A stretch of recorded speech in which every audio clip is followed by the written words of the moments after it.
നിങ്ങൾ ഒന്നിച്ചുള്ള സക്സസ്സുകളുടെ ഒരു എണ്ണം വളരെ കൂടുതലാണെന്ന് പറഞ്ഞു. ആ സമയത്ത് നിങ്ങൾ സക്സസ് അല്ലാത്തൊരവസ്ഥയെ പറ്റി ചിന്തിച്ചിട്ടുണ്ടോ? എല്ലാം സക്സസ് ആണ് എങ്കിലും ചിന്തിച്ചിട്ടുണ്ടാവും. പക്ഷെ ഞങ്ങൾ അത്രയും വർക്ക് ചെയ്തിട്ടുണ്ടായിരുന്നു ഓരോ പടങ്ങൾ. അതിന്റെ കഥ പറയുമ്പോൾ പറഞ്ഞു എത്രയോ പേരെടുത്ത് പറയാറുണ്ടെന്ന് അറിയോ. ഒരു പ്രാവശ്യം 2 പ്രാവശ്യം ഒന്നുമല്ല. പക്ഷെ ഇവരൊക്കെ വീണ്ടും വീണ്ടും കേൾക്കാൻ താല്പര്യം കാണിക്കുന്നു എന്ന് പറയുന്നത് തന്നെയാണ് നമ്മുടെ കോൺഫിഡൻസ്. ഇത് സംഭവമൊക്കെയാണ്, ഇനി ഇതൊന്ന് സിനിമയാക്കി അഭിനയിപ്പിച്ച് കിട്ടിയാൽ മതി എന്ന് പറയുന്ന അവസ്ഥയാണ്.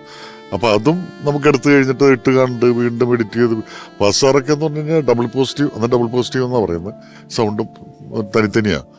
അത് പ്രൊജക്ഷൻ 18 പ്രാവശ്യമൊക്കെ വെക്കും ഓരോ പടത്തിന്റെ. എന്നിട്ട് വീണ്ടും കറക്റ്റ് ചെയ്ത് വീണ്ടും പിറ്റേ ദിവസം ഇട്ട് വീണ്ടും കറക്റ്റ് ചെയ്ത് അങ്ങനെയാണ് അന്ന് ചെയ്തിരുന്നത്.